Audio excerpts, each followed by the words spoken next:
Alright, we're recording. Nice. So I can tell the recording all about my leg. No. It's my foot. It's pretty bruised up. Nothing's broken. Yeah. But, yeah, I fell right through a loose slat in my deck. Oof. Yeah, our deck wasn't in very good condition. I've been going through and replacing boards as well. It's not good. Well, yeah, that's our landlord's problem now. Texted him last night. I'm like, hey, I'm headed to the emergency room. But nothing's broken. Yeah. Yeah, no, it's all, like, there's parts that are bruised now that I didn't realize were bruised last night. Like, overnight, things popped up. So, like, it's not even my ankle. It's like my top of my foot and my heel, because that, like, went straight through the wood. Yep. Luckily, I was wearing socks, but wearing shoes would have been better. Yeah, probably. Did I show you what I did last week, right before our meeting? I saw the picture. Oh, yeah. Yeah, I went down on my one wheel. Yikes. Stupid. Yeah. Choices. I made them. Yeah, I didn't make this choice. The deck made it for me. Yeah. How you doing, Jeff and Diane? You're good. Thanks, Mom. I know how you're doing. I'm sitting with my foot slightly off the ground because it hurts to put any weight on it. I'm hoping by tomorrow, and it's been 24 hours. I'm hoping by tomorrow it'll be better to an extent. But at least I don't have to. They're going to give me crutches and stuff, and I'm like, at least I don't have to commute anywhere. I work from home, so I was kind of just like, I'm just going to forgo them because I'm also supposed to be going to New York City on Thursday to walk around and hang out and do things. So shit, my brother's actually going to be in New York Thursday. What's up? I think it's this Thursday. My twin, he's going to New York for our birthday this Thursday. Really? Yeah. Whereabouts? No fucking clue. Like, he's just, him and his partner are just going to go up there and celebrate her birthday. So. Nice. That'll be fun. Hi, Victoria. Welcome. Hi, thank you. Thanks for joining. Yeah, it's a pleasure to be here. We're happy I found you guys. Back. I got two friends. I didn't even see the one hiding. Yeah, so I might have to mute myself because if they see something out that window, they're gonna lose their shit. They're pretty loud. Sure. What's up, John? How are you? Doing well. How are you guys? Good. Well. Everybody have a good Easter? Had 4 straight days off. I can't complain. Hey, there you go. First time since pre-COVID. Wow.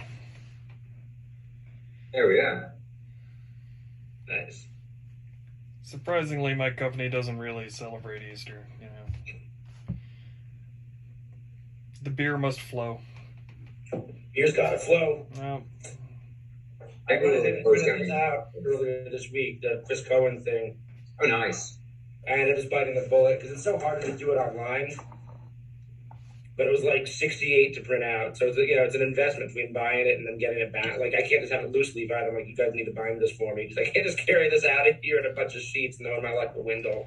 Fly it away as soon as I leave. I had them printed out and then put it in a box, and then I went and 3-hole punched it and put it into a big binder. But I mean, it's this big. It's huge. Yeah, it's a Bible. It's like 200-something pages. 238. And then I also noticed, like, I was going through it, I was trying to get to the brewing ingredients part of it, and the table of contents says page 120. It says page 120, and then it starts on 126. So I'm like, I don't know if that's an actual, like, error on his part or an error on, like, the printing. I don't know. It seems interesting. No, my copy is the same way. The pages are messed up. Yeah. Okay. I'd have to go pull mine off the shelf, to be honest. Yeah, the pages just must be messed up because I mean that they're printed on there. It's not like they could have had a printing error and done anything like that. So, just as a reminder, everyone's being filmed. Everyone go with that. Thumbs up. Yep. Cool. Bender has a YouTube channel. He puts these study sessions on, so if anybody misses them, they can go and watch them, or if you just need a refresher. Yeah, last week's got 9 views. 9 views, wow. Yeah. What did you top that this week? See, Bender went with, pretty sure the same beer. Yeah. Hell yeah. I did the Vienna Stefaner, Oh, nice. and then Allagash White. Oh, I dude, got the Hoegaarden on that one. Nice. God, you're killing me. Like I looked for that Allagash. That was my go-to, but they didn't have that. Yeah. I've got a Pinocchino. Yeah. Nice. Yeah, I actually really these are ones to do like completely blind because they're so different in color. Like you can't tell which is which. Hey, you too. Like the ones we did last week, not so much, but these ones definitely. Like the whip beer is always going to be lighter. So Yeah. I'm wondering because in the tasting portion, like, do they actually test you like in like blind, or do you get beers that look the exact same? Because I can't imagine they test you on these two. If you're doing a clear cut. How we do it when we test people for like just like random stuff is we put it all in like brown glasses. Like you can't tell really the color difference in them. So Gotcha. The good thing about these two is like the flavors are so much different. Yeah. Like,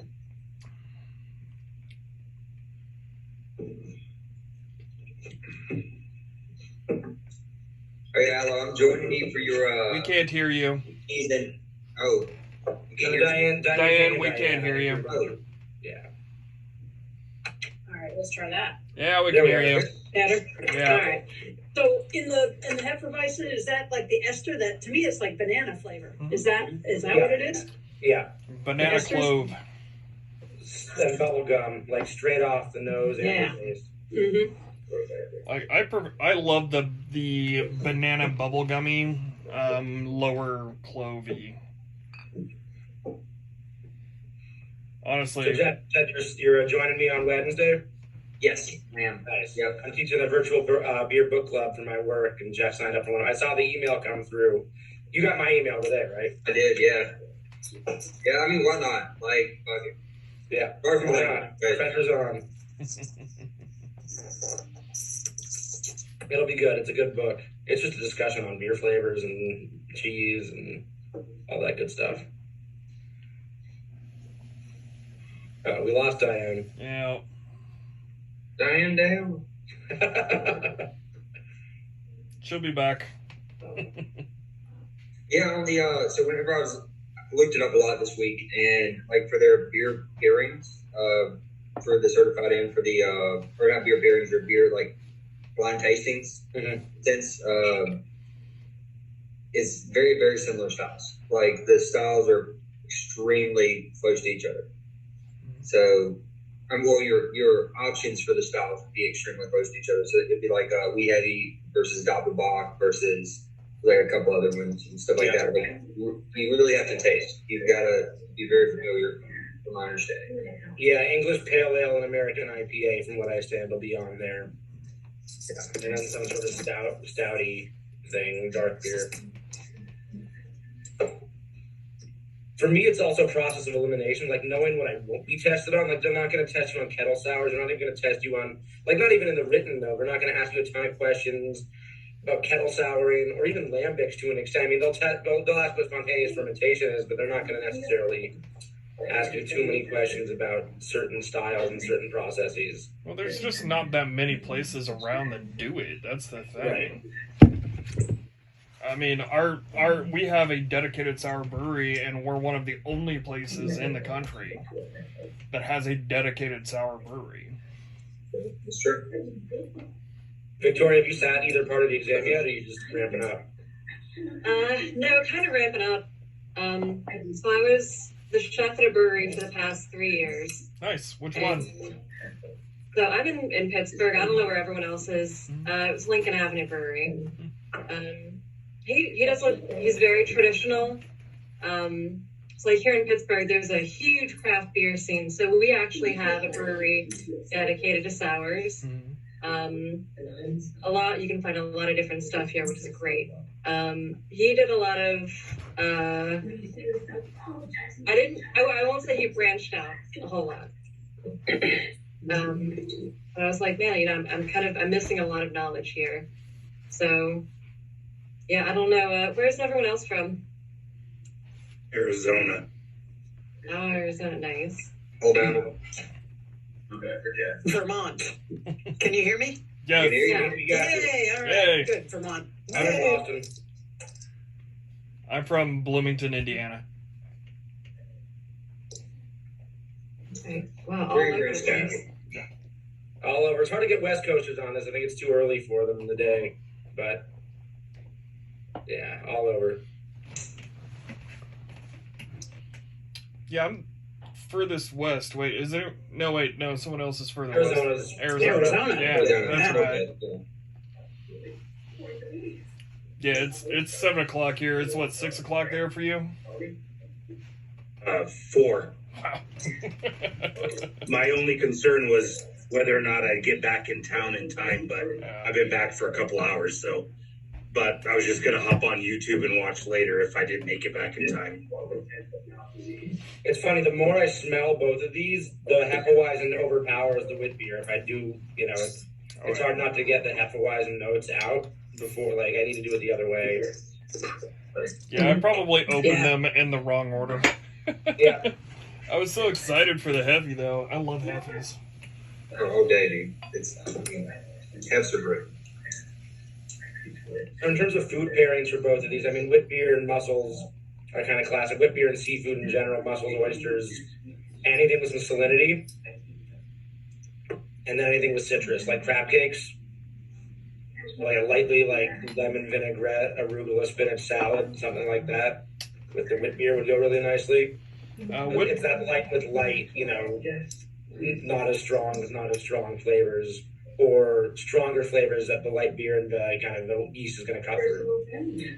Wit beer also goes really well with most breakfast foods, stuff like that. So Okay. like a brunch, like anything like that. Yeah. Like wit beer has always been considered kind of like a breakfast beer in our world. I've made many a mimosa with a wit beer instead of champagne before. Especially grapefruit. I like grapefruit juice instead of orange juice and mimosas in general, but grapefruit juice and wit beers go really nicely together. It's a little bit more of that dry citrusy rather than like the sweetness of an orange juice. This one has a lot of coriander. Yeah. A lot of coriander on this one. Which one did you get? Oh, the Who Garden? Yeah. Yeah. It's a Who Garden. Who Garden Garden. Yeah, whatever. I don't think we're gonna be tricked on pronunciations on the test. I just remember getting Or spelling. Yeah. Hey, so the date on the bottom of my beer, it's where'd you come from? A German beer, and it's L/030,722. I'm like, all right, so that means bottled by, sold by, what? So it's either really fresh or really freaking old, one or the other. It's probably really old. Yeah, I think so too. So an old Hefeweizen. Do you think I'm getting some funky flavors there? I mean, it depends on how old, because those beers are pretty shelf stable as long as they're kept like in the right place. Yeah. Anything with a higher yeast presence is gonna be a shelf stable because I mean they're all bottle conditioned to an extent too. Even the time It was a can, so it didn't get any light issue or anything. Yeah. But yeah. Well, this And then the Allagash was just bottled, canned on or packaged on the beginning of March. Well, so we're that's lucky, Diane. You and I have Allagash. Like we have, right there. Allagash. Like it's actually safer than drinking some of the water, depending where in Vermont you are, right? Probably, yeah. I miss Allagash. That's one of my dream breweries to work for. I'm always keeping an eye out for what they're hiring for. So what are you guys doing on like texture for these two? I think like isn't the Hefeweizen a little smoother or a little? I mean, they're both effervescent. Anything noticing anything like that? so I think the Hef is a little less carbonated. It's not as bubbly and lively. But I think that can also depends on where you're getting your Hef from, because Hefs on draft tend to have a lot more carbonation than a Hef in a bottle. So this is the Hef, and I poured it a good 10 minutes before I poured the wit. And there's still a head on the Hef. It really depends on the one. Also, on my Hef, it's got a sharper bite. Yeah, carbonic acid bite to it. Mm-hmm. Yeah, and the wit beer. There's a little bit of that, like, in my mind, like nail polish, paint thinner smell to the hef. Just a tiny bit of it. Like it's a little, just a bit more sharp and pungent. I don't want to say vinegar, but it's a little bit more about like nail polish. Really is what it reminds me of, at least in comparison to the wit beer. I'm gonna be honest. The only thing I taste in this wit beer is the coriander. Like, Yeah. Overpowering. yeah, it's Do you have the cilantro, Gene? yeah. Because that's a cousin to cilantro. So. That's probably it. Yeah. Yeah. Yeah, cilantro tastes like soap to me. Yeah. Okay. Hey, so what are we pairing Hefeweizen with for food? Brats. Oh yeah, that'd be good. Brats. Oh yeah. Actually, I don't know. Hefeweizens are more like, I mean, roast chicken, kind of anything gamey, light, not. I don't know. Like, would you pair a hef with a pork schnitzel? I feel like that's almost too heavy. You can find it. I think it would work. It would really depend on what the sides were with the schnitzel. Like, it would Right. go good with the schnitzel, but it would actually go good with the German potato salad. It would work well with all of that. It wouldn't go well with like an American potato salad though. No. Yeah. Like, that'd be a red potato salad, like Yeah. one of those. Yeah, baby. You know, what does it say in your book, Jeff? I'm looking it up. Well, no, this is a very big book. I bet I can beat you. Just kidding. Probably can. I had a really rough day today. I'm gonna be honest with you guys. I got like shocked for like 10 seconds straight. Ouch. It was literally locked up 100 foot in the air, like shocked. It was. What were you doing? I was welding. Oh, okay. Yeah, and it sucked. Yeah.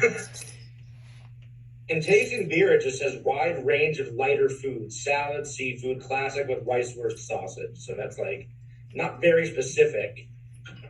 Not at all. But if you're asked to, like, you know, write a pairing out, I get you probably have to be more specific than a wide range of lighter food. So Yeah. I guess I would say this would go better with a Weisswurst than a bratwurst. Like a Märzen Fest beer and a bratwurst, but because the Weisswurst is like a lighter seasoned sausage, I would say that, you know, if you're really going to, you know, impress or want to be specific, I would say, you know, make that distinction. Especially if you're like just going through, like, if they ask you to pair a bunch of like German beers with sausage types, which they're not going to ask you to do, but say, because I know you're going to be able, you have to draw like lines to or connect 20 beer styles with 20 foods. Mm-hmm. And if there's a bratwurst and a Weisswurst on there, then making that distinction is going to be important. I think this would go really well with like a salmon with like a lemon glaze to it, and maybe asparagus with the same lemon. Like, it would, Anything with lemon, yeah. Anything kind of like with a little bit of citrusy. citrus. This would go great with, yeah. Also, dessert-wise, I mean, like bread pudding, anything, you know, bread pudding-y or custardy, even something, you know, a little. I mean, I don't know if I pair it straight with like a banana bread, but that would be interesting. Way too much like would like for me. Yeah. Yeah. yeah. So, Victoria, did you do that with your the job you were in with at the restaurant or the brewery? Yeah, that was definitely part of it. And I've done beer tasting dinners, and I'm trying to organize more with some places around Pittsburgh. Yeah, you know, banana bread might be a little too on the nose, but that's not a bad thing, right? It's the same flavors in both, so even if it's not your favorite thing, it's you know, it'll work. Like a bananas Foster. I'm thinking of like caramelized banana rum, like something where there's a toasted, like I was thinking like griddled banana bread or An Elvis. An Elvis. It would go great with an Elvis. yeah. Okay. I'd probably have to walk a mile or so after downing a nice, you know, tall glass of a half and an Elvis, but you know.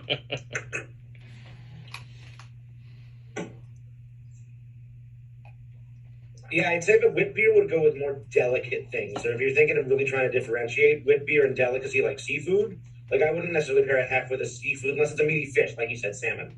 Yeah. But like anything that's shellfish and wit beer, that's more delicate and then you're getting into heavier territory, but not quite heavy as a roasted anything with the Hefeweizen.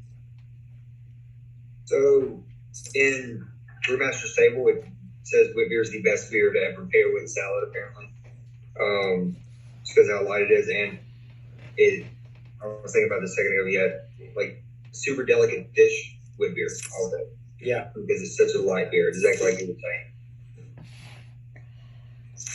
Which is, I mean, that is pretty cool because a lot of beer you can't pair with extremely delicate dish. Like it just it overpowers it.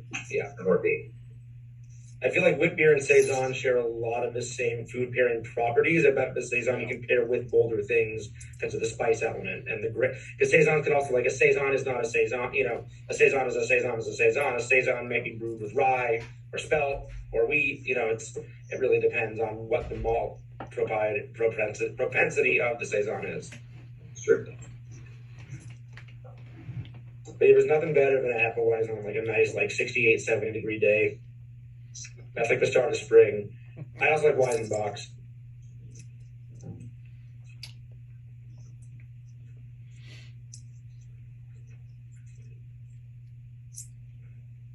All right, what were we talking about besides the tastings? More food, more beer. Brewing ingredients and process. Oh, yeah. Yeah. Do we want to start with like yeast and malt since we're tasting yeasty and malty beers, or do we want to? I mean, there's big areas to get into. I mean, we could talk about the brewing process and then get into like an ingredient or two, but. For question.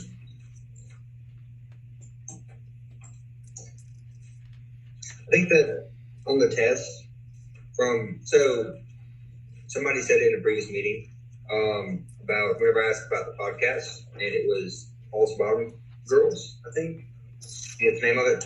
I was listening to it like last couple of days, and they do say that on the certified test, it's more baseline for what are your malts, like your base malts and your specialty malts and stuff like that. Yeah. It doesn't go too deep into the brewing process as much.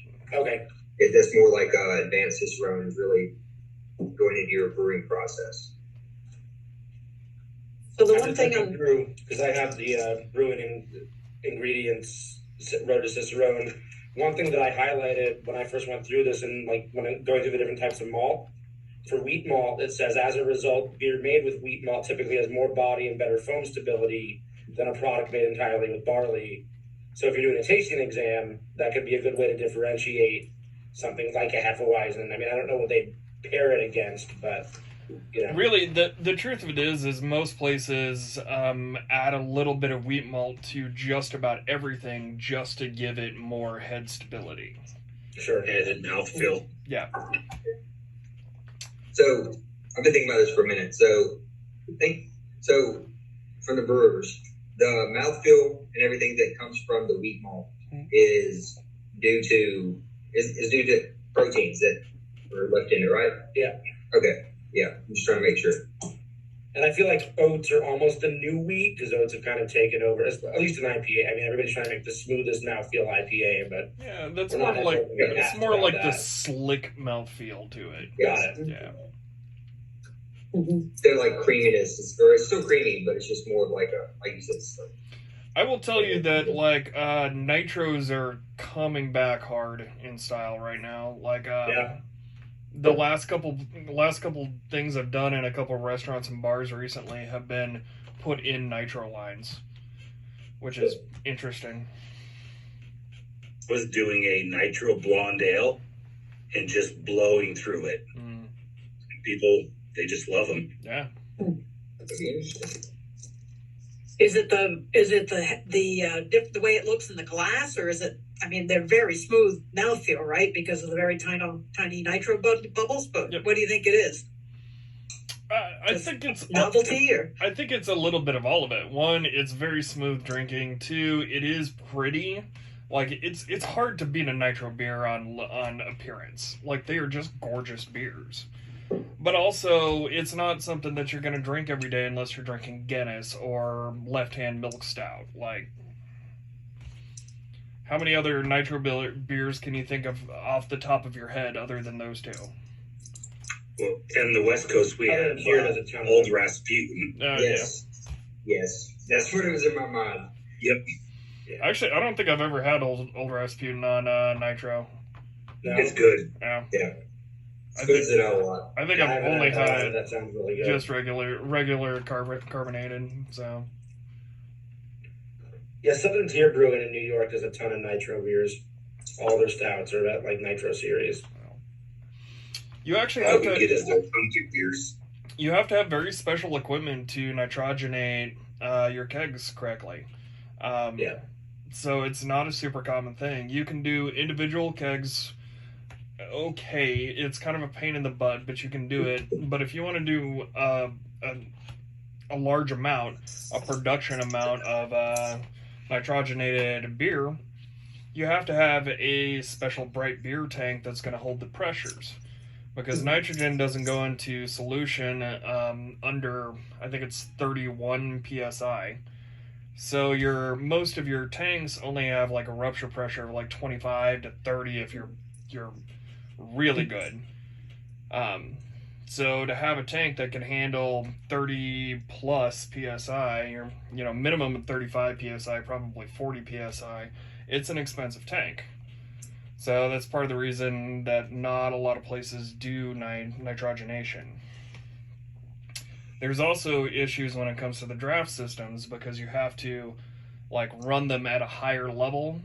Like your minimum pressure on a draft system is going to be 32 to 35 psi, somewhere in that neighborhood for a nitro beer.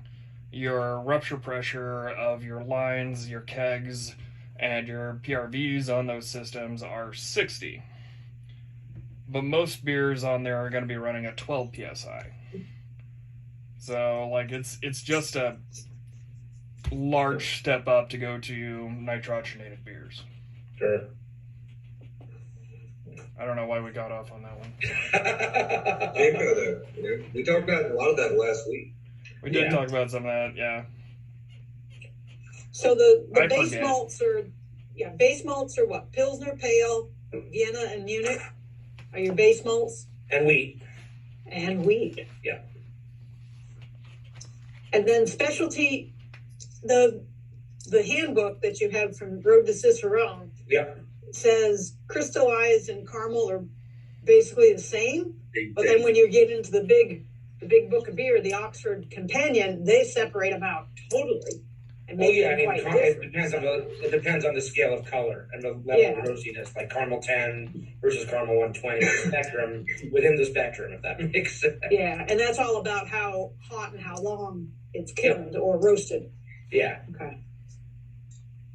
And then I'm pretty sure they'll ask you where does smoked malt originate, which is Bamberg, German. That'll probably be. They want the gist I'm getting everybody I've talked to who sat this exam is they want you to know origin stories. They want you to know the origins of where it's the base. It's the certified. It's not advanced. They're not going to ask you to what degree do they roast something to get it to a certain color. They want you to know they want you to know the smoked malt comes from Bamberg, Germany. They want you to know that Weiss beers are made with Hefeweizen yeast. They want you to know that it's building blocks. And so if you think about that's the way I've started to think about it, because I overcomplicate everything. If you really take each category and write down the 3 bullet points and what that category really means. They're going to ask you, where does Flanders Red and where does Oud Bruin come from? Because those are distinct regions. But they're going to ask you, what's the different type of wood that they age them in, or something like that. Okay. So it's really the 2 or 3 bullet points of what really makes this style the style it is, based on where it came from or who came up with it. Why is it a Kolsch? Because it came from the waters of Colm. So, that's the stuff they're really going to hone in on you knowing. From what I understand, people could be feeding me shit information, in which case I'll talk to them after I sit the exam. That'd be real shitty. Yeah, they're going to ask you, probably name 3 base malts, or put these base malts in order of color, the SRM, what's the order from, if they're going to mix them all up and say, okay, here's Vienna, here's Munich, here's Pilsner, put them in the correct order based on the SRM, something like that. And finding out how they're going to ask you, which different ways can you anticipate them asking you the same question What's Would it be what's the difference between 2-row and 6-row? Like, Right. It's going to be questions like that. Right. They're not trying to trick you, but they want you to know and be confident in knowing the stuff, for lack of better ways to say and it. would it be Levabon versus SRM? I believe so. Yeah. Let's see if I can see that anywhere. It's all in Yeah. Lovabon on here. Yeah.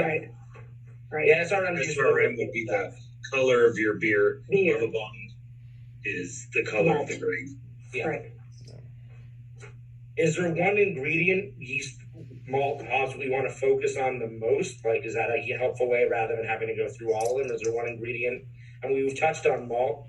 We can talk about malt more, but is there another? I mean, yeast, I think, again, they're probably going to want you to know how to, differentiate between what is a lager yeast called and what is an ale yeast called, and knowing how to, to the best of our ability, spell those correctly and that. But what's the main difference in between the two? That's pretty much, yeah.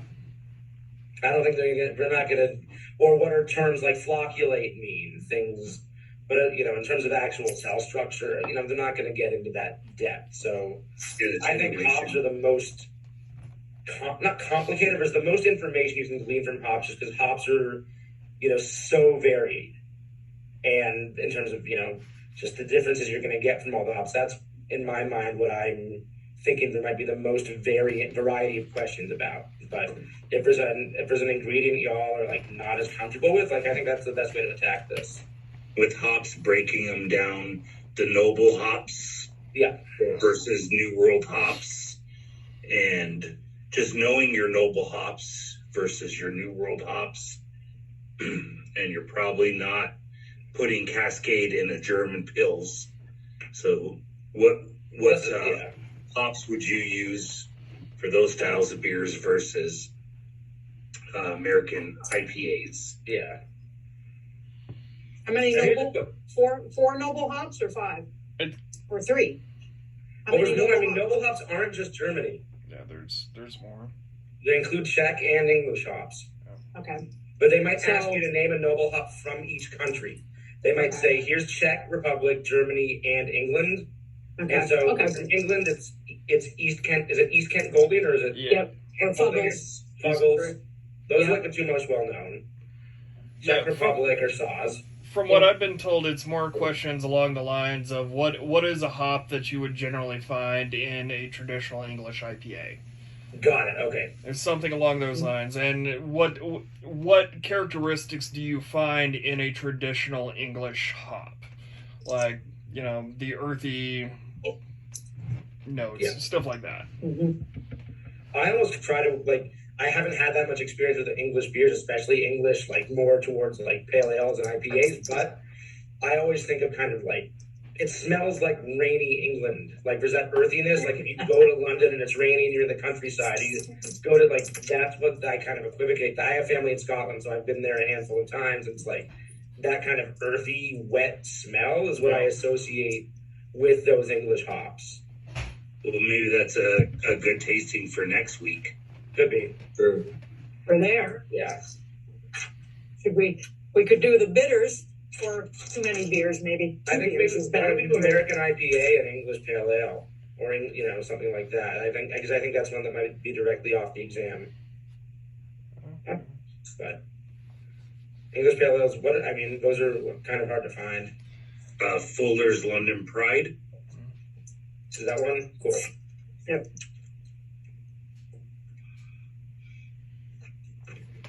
All right, did we decide what we're getting next week? American IPA and English Pale Ale. So is that the comparison you've heard of? Was the American IPA versus English Pale? I feel like that's gonna be really easy to tell the difference. Just from my experience. That American IPA, that's gonna be stupid hoppy. Realistically, American IPAs are big, bold, hoppy, a lot of citrus, etc. English Pale Ale is gonna be more of your they're a lot milder. So super mild. The way my bosses taught me to think, because my bosses have both sat the exams before, they taught me to think about it. Go to Stone IPA or Bell's Too Hard. It's the classic American IPAs that get their roots from an English pale ale. Though you're not going to take maybe, I don't know, there's so many hazies that, but you're not going to take like a McKellar or something American IPA that are using these new expressive Citra hops. You might take a Stone or a Bell's Two Hearted or something that was using just all the C hops before Citra hops were around and doing that. So that's what I'm thinking of. Not a double IPA, not a hazy IPA, but no, it's a standard. It's straight 5-6%, okay. Spicy floral American IPA, which relates to the spicy floral English hops. Okay. All right. So speaking of hops, do we want to get into timing and bitterness and floral or the aroma flavor? I'm hopping around all day. I'm down for it.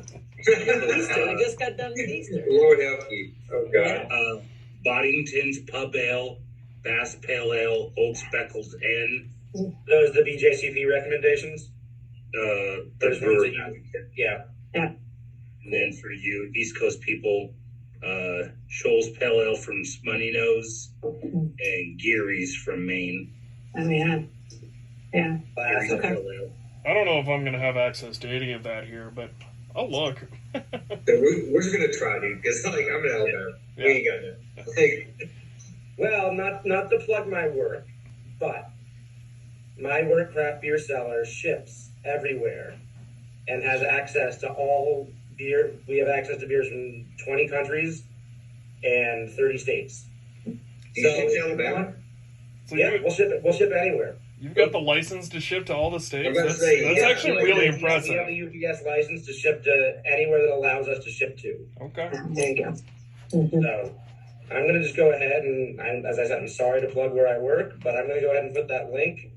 Just label Why it not? as You're not going to be able or to snow globes. close part of this week, but for future tastings and just for anything, go ahead and use that. They'll ship to your door. You will pay more in shipping than you might for the actual beer. I'll warn you, the shipping's not cheap. It'll probably be $35 to get to either of you. But that's a flat rate, too. So whether you order 6 or 16 or 36 beers, that's going to be $35. So that's how they don't do it by... It's just scaled up based on where you are, not by weight. So, and then your singles. You can get 12 different beers. So you don't have to... It's everything broken down into singles. Well, So if if you're you want to looking do for the any- next 12 classes right now, figure out what beers we're going to do. That's just what I got. Like, Plan ahead, guys. Plan ahead. Yeah. We could, but then it's getting everybody else on, I don't know. It's a lot of work. Same schedule. How about water? Water? Got a little mixed up in carbonate and calcium, because then they talk about calcium carbonate, and I'm like, well, wait a minute, which one is that? So we just skip right over hops. Good. We're not dealing with that. We talked We'll about come- hops a little bit. We'll come back to hops. So my understanding of the test, I might be wrong here, but my understanding is for the certified that they really don't get too much into water chemistry. They even on the advanced, they don't really get too much into water chemistry. They just go you gypsum and just you very very minimal things. Like if you were to read the book How to Brew, like that, even How to Brew is for level 3. They call that the level 3 Bible. They don't really go very deeply into water chemistry until you get into master level. Oh, okay. Even then, water Diane, chemistry is so complicated that even master brewers that I know don't even fully understand it. As long as you understand the basics of the water chemistry, like how to Burtonize, what Burtonizing water is, things like that, you're probably going to do okay on that. And maybe that goes back to that origin stuff we were talking about, because before anybody do water chemistry, that's the beer you got, because that's the water you had. Yep. Yeah. Like you could make an IPA in Burton-on-Trent, but you couldn't make it in Bavaria, because the water wasn't the same. I'm looking at the Very reference different profile. So I read about half the water book, and I am not stupid. And that thing made me feel like an idiot. Like I just. Oh yeah. You have to have a master's in chemistry. That's straight up how that is. He also if you've read the new IPA, he gets really in depth into water chemistry in there, and that was another one where it's like it hurt. Yeah. Yeah. All right, so to focus, y'all want to go back into the hops discussion? We'll go through like the noble hops and region and stuff like that. So it's more singular in this thought process. Yeah. Can do that. I'm gonna whip out the Chris Cohen guide and see exactly what they ask about hops. Yeah, I've definitely got to buy a Chris Cohen guide. I've been thinking about it.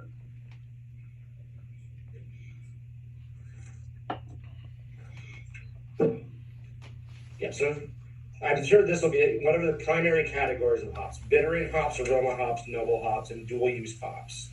Those are probably important to know and distinguish. I mean, bittering and aroma hops, in terms of, are pretty self-explanatory, but also knowing that bittering hops are alpha acid hops and aroma hops are beta acid hops, and knowing that language.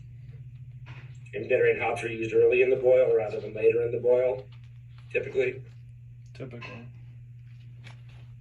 I mean, this is also not taking into account all the new type of hop, like usage and cryo and crypto and all those types of hops that are being used now. I know crypto hops aren't a thing yet. No. I'm surprised there isn't an NFT hop powder. I'm surprised there isn't one. Maybe that's our. You know what I get confused on? Mandarina Bavaria. That's a new school hop. Yes? From Germany. It's amazing. It's not an old school hop based. Okay. Say the name of it again, Ella. I'll put it in the chat. Oh, yeah. Spelling counts. It has me direct messaging Jeff. I don't know why that happened. Mandarina Bavaria. Because you like Jeff more than you like us. We can tell. You're always talking when I get on. I don't stop. Actually, I kind of thought it'd be interesting to try that one in a wit beer. Really? It's a big orange presence. Yeah. It's used in a lot of IPAs, which why it had me confused whether it was a newer hop or not. Because it's new, but it's from Germany. Okay. So Germany's doing new things. Yes. Who would have thought? They're so traditional. And so you said IPA, so flavor and aroma mainly, or bittering? Which bittering? Flavor and aroma. Yeah, flavor aroma for sure. Yeah.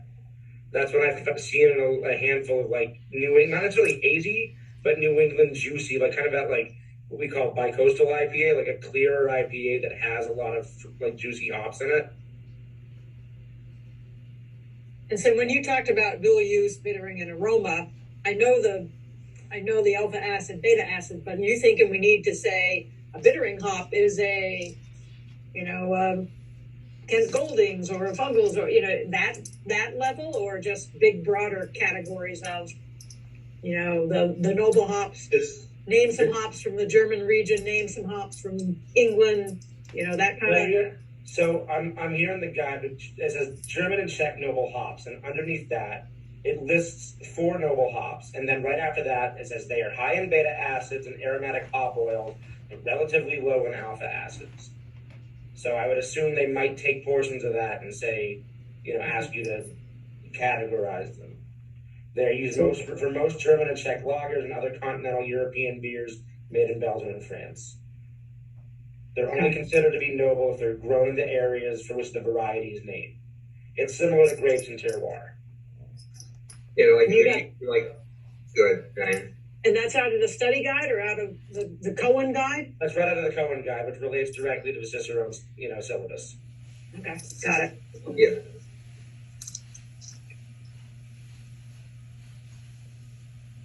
And there are grown versions and hybrids of classic noble varieties, but they can't be considered noble hops because they're grown in the U.S. and terroir is going to obviously be different. Yeah, well, terroir is like very big in Europe. Like it's hops only grow it. They grow in a certain latitude or longitude, one or the other. A certain region that the sun hits just right. So you're talking about Yakima Valley, etc. And then the terroir works just right for those noble hops. I mean, the flavor profile changes completely, or in a good degree. For those of you watching this that don't know what terroir means, it means the taste of the local region. Yeah. The minerality. Yeah. There you go. We need to have a tips from vendor, a little light bulb thing pop up. I love it, dude. I love it. No, so even on like the just like a side note, but you know I love my podcast already, but listen to podcasts every day all day. But the Brewlosophy, one of the other guys chimed in and told me about it the other day. They actually have one of their first ones. It's about hop timing with their experiments, like to see how your hop timing affects the actual amount of bitterness and aroma in the brew. So that did help me learn a lot about that. If anybody wants to check that out, Brewlosophy is great. Yeah. It actually does not affect as much as you would call. Whenever I do tastings, I always just use the classic 60, 90, 120 minute kind of reference in terms of talking about hops and what they do and, you know, how they're using the boil.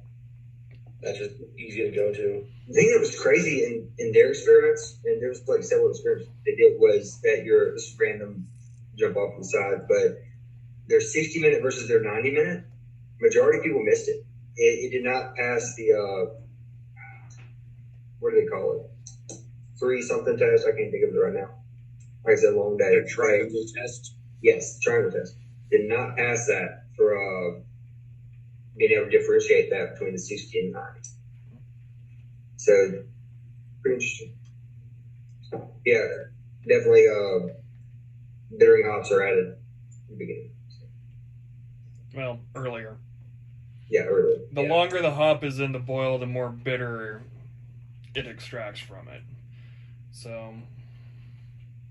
And they're also going to probably ask about, in terms of dry hopping, what type of hops are you using in the dry hop versus the kettle?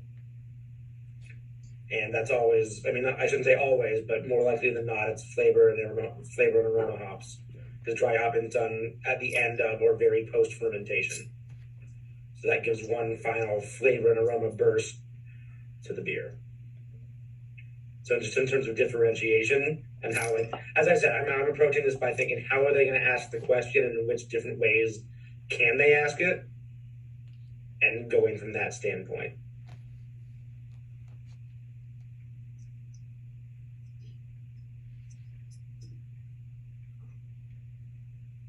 Let's see.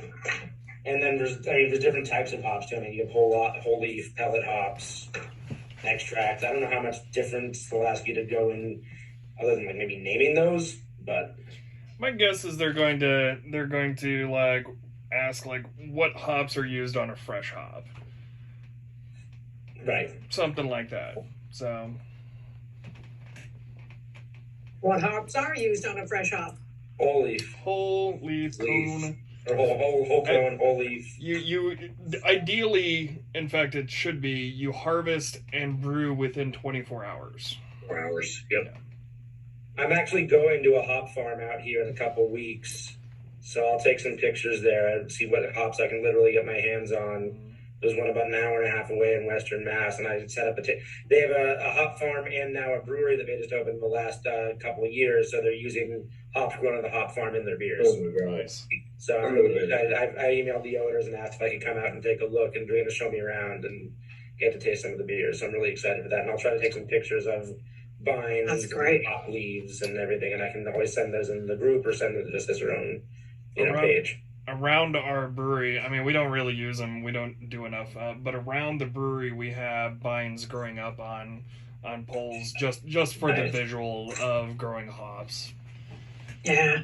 One town just south of Burlington, we have a hop yard and a malt house where they're malting barley, trying to grow it local and malt it. It's a little hard here in Vermont. It's too moist in the fall for hops and barley. But it's been, they're both doing it. They're both getting some product, and some of our real small brewers are using the grain and the hops. But the hops is getting a wider, they must be doing it right because they're getting a wider distribution. But the barley is a little smaller distribution right now. They want to grow, but they're not finding enough people growing barley in Vermont for what they want. They want it all Vermont to do that thing. So. Yeah, I mean, here in Indiana, we have both malters and hop farms here as well.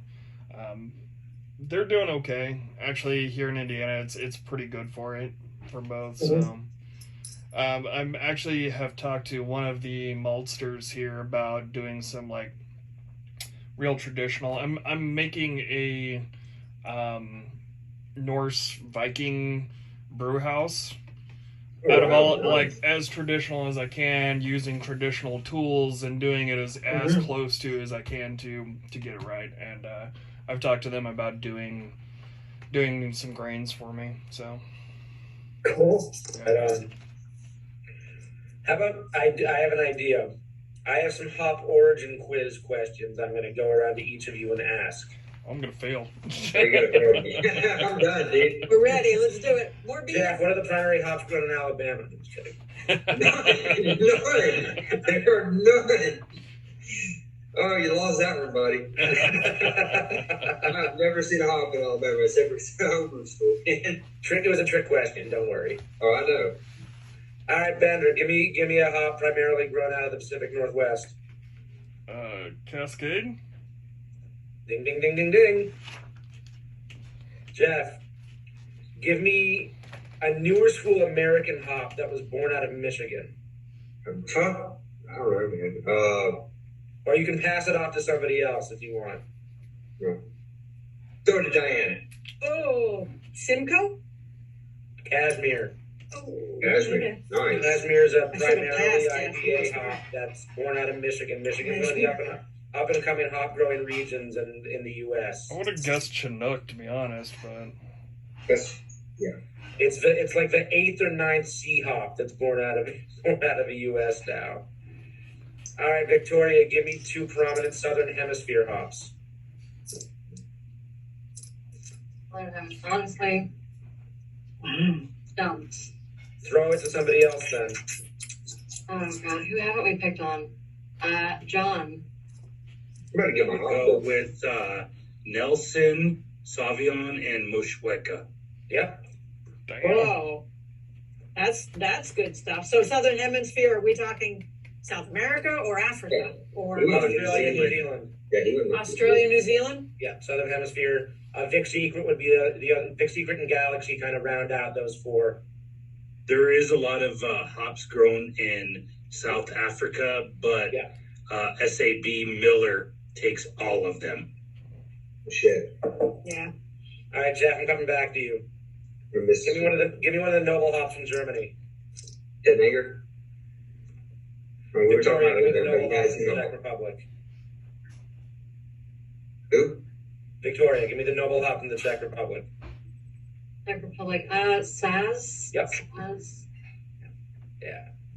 So those again are probably questions they might. I mean, as I said, I'm speculating. I haven't taken this exam, but I'm speculating that they might give you regions and say, name one hop from each.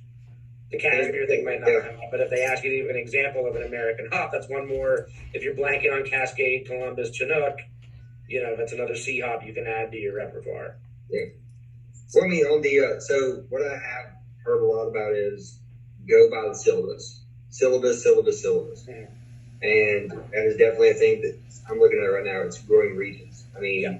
So they're definitely going to ask you what hops are grown in these regions. Like, name a region, name a hop from Czech Republic, like you just said. Like, they were going to ask that. Or they might give you the hop and ask you to name the region. So again, it's which way they're asking you the question and knowing how to flex it both ways.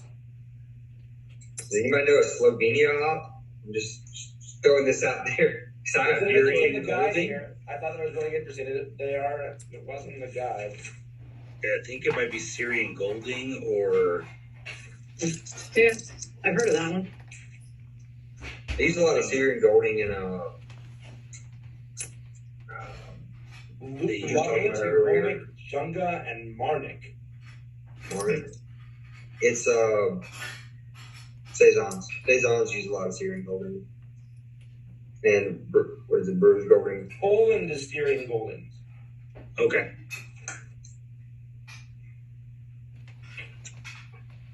Alright.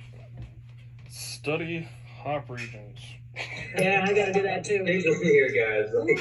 Uh-huh. Just got to put a map up on the wall. The primary hop growing region is the Yakima Valley in Washington. That's probably going to be on there. That's a question that was in the practice exam. So that'll be a question that's on there.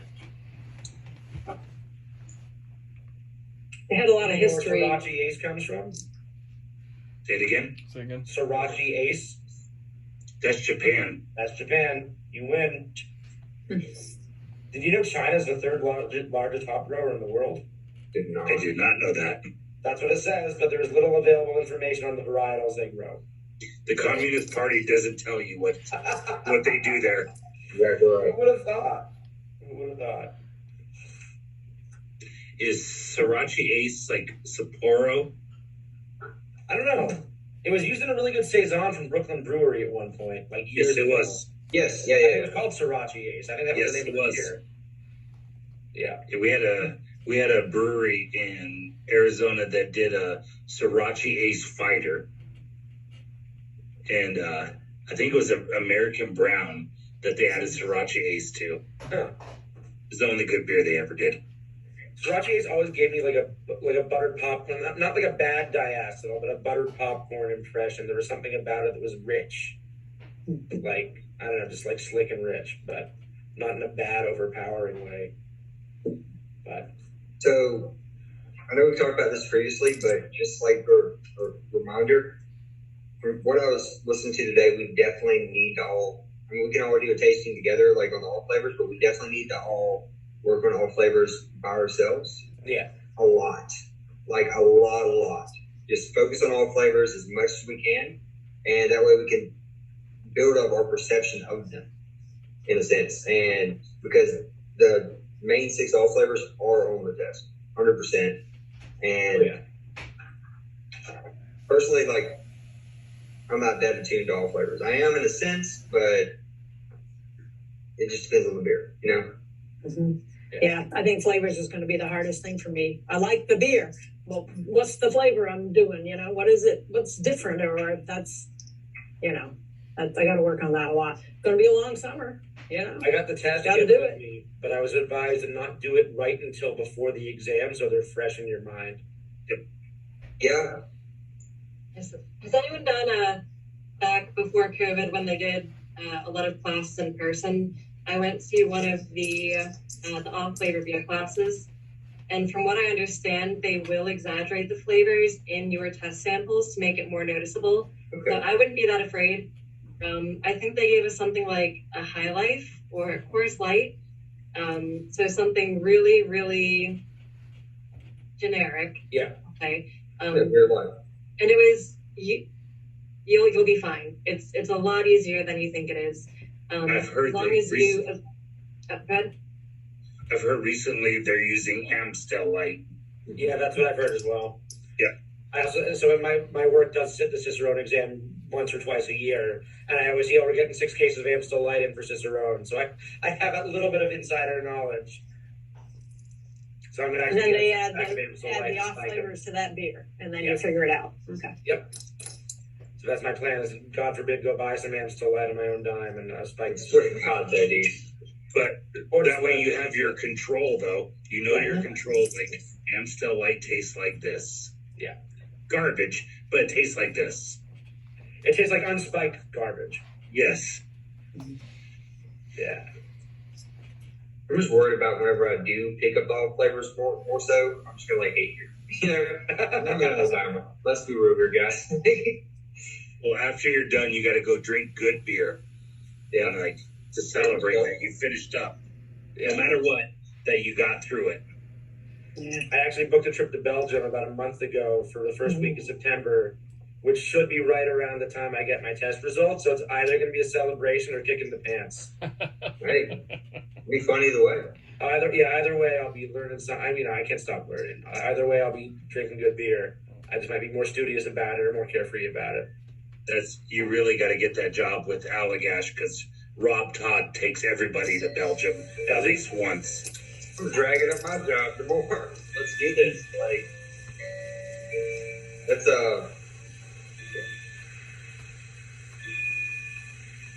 All right, who's got the cuckoo clock? Well, it's me. Sorry. It's okay. It's off. It's not even on the hour yet. It's 3 minutes off. You actually do have a cuckoo clock? That's cool. Well, it's not a cuckoo. It's an old clock with chimes. But Nice. yeah, hey, I sit here all day and do my work. When that goes off, meeting's over. So what? It's so early. Too bad. There you Makes sense. Yeah. Do we want to touch on anything in the brewing process? I mean, are we thorough on ingredients? Is there more about hops that we want to talk about? I think that ingredients are definitely going to be something we need to study on our own and come back to. Yeah. That's just my viewpoint on that. Like, because personally, I'm not as well versed as I definitely need to be. Because, yeah, there's a lot to learn. Does he Here's mention? one quiz question I'll throw out at you. Why do they add things like Belgian candy sugar or honey or molasses to beers? What's the purpose? Oh, Increase the alcohol content and lighten the mouthfeel. But by what proxy are they increasing the alcohol content? Why is that happening? Because it's all fermentable sugar and really doesn't add a lot of flavor to the beer. You're hired. I just took the quiz. I took that test last 2 weeks ago, so it's all Fair fresh. enough. It's fresh. Oh, and I'm reading about Belgian beers right now, so candied sugar is big. Now, is lactose a fermentable sugar or not? No. No, Are that's they why you get fermentable? a sweet milk stout because of lactose. Exactly, yeah. So you never use lactose in bottled beers. Oh yeah. What's a gruit beer? Anybody know this? Just doing my Belgian beers is what they used to add when they didn't know what hops were to bitter or flavor the beer. Spices and herbs and alfalfa and whatever hell they had, they put in. and If no, any of you ever get out to Portsmouth, New Hampshire, there's a brewery called Earth Eagle Brewing, which specializes in gruit beers. No shit. They are fantastic. I used to run a brewery tour company up to Portsmouth, New Hampshire, which is really, it's an overlooked beer town on the way to Portland, Maine. Yeah. And there's 4 or 5 breweries right downtown, starting with the Portsmouth Brewery, which is one of like the legendary breweries. But Earth Eagle, they've been around for about 7 years, Yeah. and they do some really fun. They did a bunch of gruits. They used to have a professional forager who worked for them, would go out into the Maine and New Hampshire wilderness. And like the first time I took a tour of the back of that, she was sitting there plucking chamomile right off the plant to put into a beer. It's a really cool spot. They usually have like 3 to 4 gruits on, as well as everything else. So I just found that style of beer fascinating. Chamomile, lavender, herbs, spices. So that's did they use like bog myrtle or anything like that? they use sweet gale, fern, bog myrtle, Yeah. those, Wow. star anise, Fiddleheads. It's fiddlehead. that time of year here. Fiddlehead time. They even made a smoked meat beer where they used a boar's head into a beer. They infused it into a stout. I did try one of the I forget who did it, but when I was at GABF years ago, it was one of the years that they had the Rocky Mountain Oyster Stout. Yeah. And I tried that. It was. I mean, honestly, it was a good beer. Surprisingly. I didn't see that listed on the adjunct list. No. Does Chris say anything about yeast? Yeah. It's basically, again, it's distinguishing ale yeast versus lager yeast versus wild yeast. You know, what are those strains? How do you spell it? Ale yeast is Saccharomyces cerevisiae. Lager yeast is Saccharomyces pastorianus, and that's named for Pasteur. Like Louis. Yeah. And the fermentation temperatures of both, and the ester and phenols that come off of both or not. Like lagers are going to be very low ester phenol, while ales are high. And then within that, I mean, I can't imagine they're going to ask you to differentiate temperatures, but like, you think about a Weizenbach or a Wee Heavy, those are so heavily malt forward beers that the fermentation temperatures on those are going to be boosted most likely compared to a Hefeweizen. And that's just going to increase those esters and phenols that come out. And then wild yeast, they want you to know what spontaneous fermentation probably is and what Brettanomyces are. And, why Brett is called, what Brett is called and Orval and, they ask a little bit about they'll probably ask you to name the wild yeast strains, which are pediococcus or bacterias, Bacteria strain. Non-saccharine What about- organisms is basically the category, which includes Brett, which is the wild yeast, and then the bacterias. Pediococcus and lacto. Yeah, and then acetobacter. Aceto. So what about the gene in the syllabus? The gene, the POF plus or PAD plus gene. I don't know about that. Ooh. Phenolic flavors such as clove, nutmeg, and or white pepper. Huh. Have to get into that one deeper. Oh, here it is. Yeah, Weizen yeast. Weizen? It's the yeast used to make a Weiss beer. Ah. Yeah, okay. There's two, Weizen yeast and Saison yeast. I just hadn't heard it called that before. So it's a unique yeast strain that produces lots of that clove, and then Saison yeast is another yeast, a unique one that produces a lot of spicy black pepper. Okay. They'll probably also ask about the relationship of like California Common and yeast. Yeah. California Common's an ale, right? Yeah, an ale, not a lager. But it uses It's one of those hybrids, like a it's Kolsch. ale temperatures, but uses lager yeast. Yeah. Yeah. Well, even now, you're like, Versus that. even now, like, there's a lot of crazy stuff going on in the beer world. Like, think about your cold, or what is it? Isn't it cold IPA? Isn't that the word? Thinking of? It's the new term for the IPL. Yeah, exactly. That's it. Like, it's called a cold. You point it as like an ale, but it's a lager. It's a more marketable term than an IPL. It's really why it was coined, because it's a cold fermented. They're just taking out the word fermented. Yeah, I mean it's a lager strain all day. By using a lager yeast or an ale yeast? Using lager yeast. Lager yeast. An IPA with an IP with a lager yeast. Yeah. Well, everybody looks at. I mean, the name they give it is a pale ale, but it's lager all day. I mean, it does have like some of those fruitier characters to it, but I haven't heard of that one yet. Do you have any like popular commercial examples, or is this something? So it actually released years ago. Initially, I have to look it up. When it You released, get Jack's Abbey beer out in Pennsylvania? Sorry, which one? Do you get beer from Jack's Abbey at all? Do they distribute? Not that I've seen. So Jack's Abbey is it's a lager only Massachusetts brewery that probably does one or two. Okay. See, the thing about Pennsylvania is that importing, we're not great at that. So you can go and you can ask a distributor to import beer for you.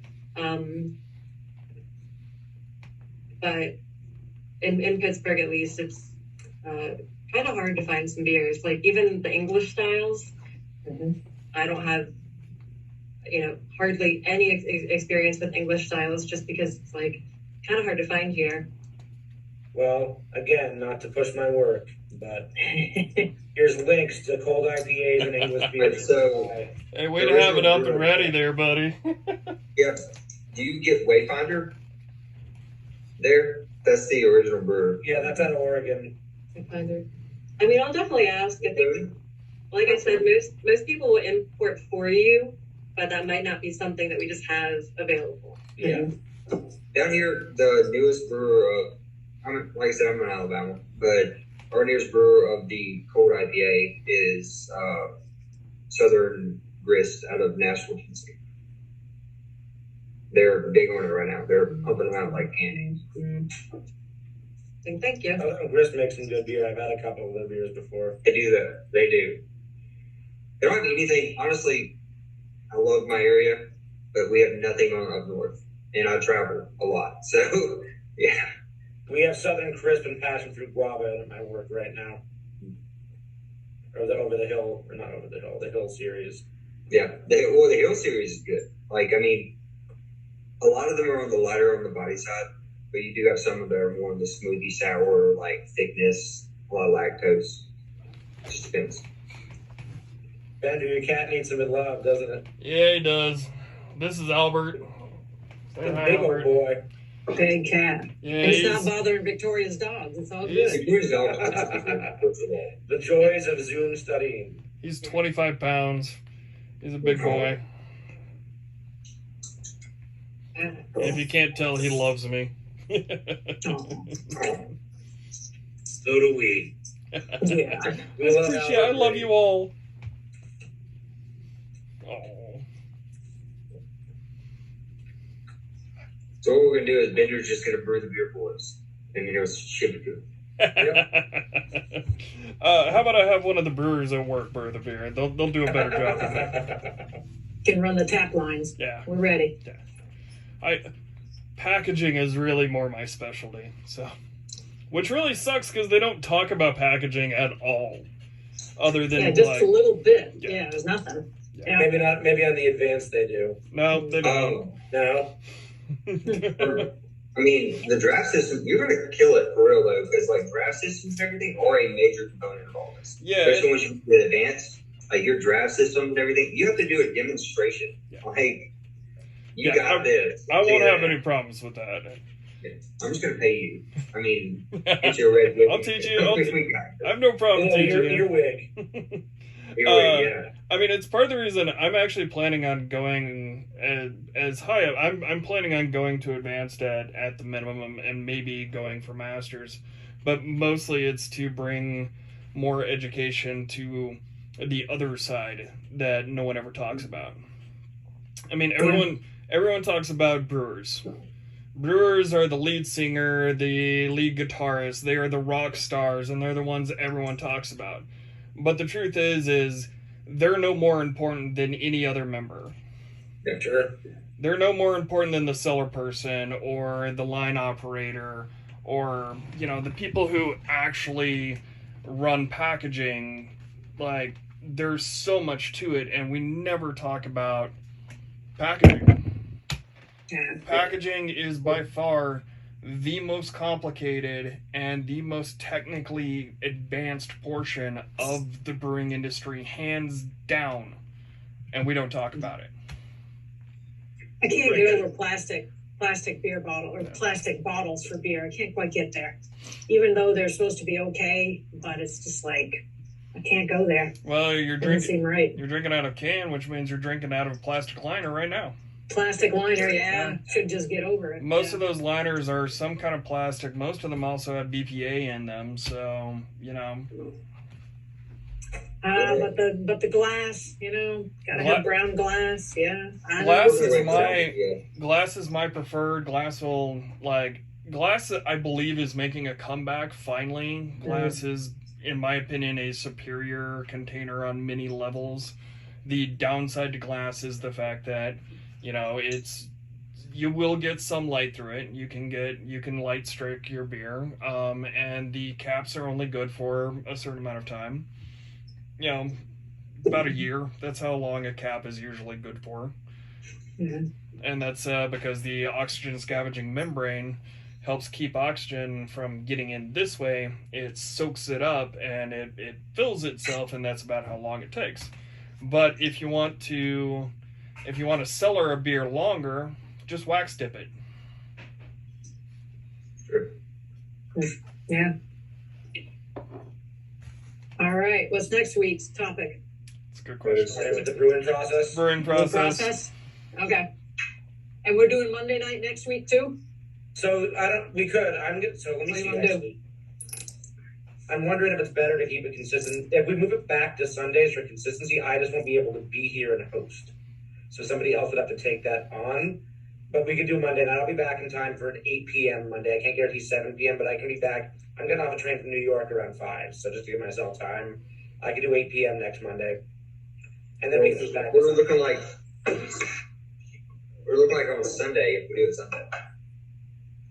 I can't do Sunday. Oh, yeah, you can't do Sunday. Okay. So if you want to keep it consistent, move it back to Sunday, somebody else would just have to host and set it up. And I'll just miss next week. But I'm fine with Monday at 8. We just have to be, pretty concise. Yeah. Ed and I gotta go. We got a cutoff. 9 o'clock, Gotta go. I go to bed at 9:30. Yeah. All right. Monday night, 8 p.m. on the 25th. yes. American IPA and English Pale Ale. Yes. All right. All right. And beer process. Yeah, focus on the processes and, yeah. Cool. Down. we'll just run through that next Monday, and that'll be good. That'll be a good hour between the tasting and beer brewing processes. Yeah. And we'll start something new. And maybe I mean, I definitely benefit from targeting some sort of like date for practice exam, whether we're quizzing each other, I'll taking a portion of it.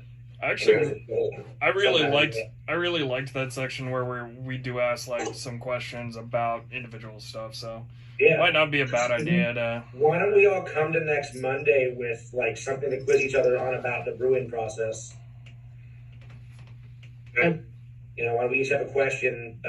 For however many people are involved, we can ask. We can do a round of questions about the brewing process. Just bring a good handful of questions for every comes. Yeah. Cool. I like that. Sounds good. I'll try to make it on stuff that actually will be tested on. No more nitrogen, all right? Oh yeah. We talked nitrogen. Don't go crazy. PSI. Yeah. I can talk far more about bottling lines and can lines than any of you ever want to hear about. I'll hit you up after the exam. I'll meet you in Indiana. We can talk about this for hours. Hell yeah. Yeah. I will talk your ear off on how to put the hermetic seal on a can. It's 5 layers of aluminum to create that little ring across the top, just so you know. Shit. Yeah. The more you know. Yeah, I took a certification course on it. It was a lot. I bet. All right, y'all. All right, gentlemen and ladies, good to see you. Guys. Thanks, Have a everybody. good one, everyone. Thank you. Good night. Cheers. Good night. Albert says goodbye too. Look at him. Isn't he adorable? Oh, bye now. Bye.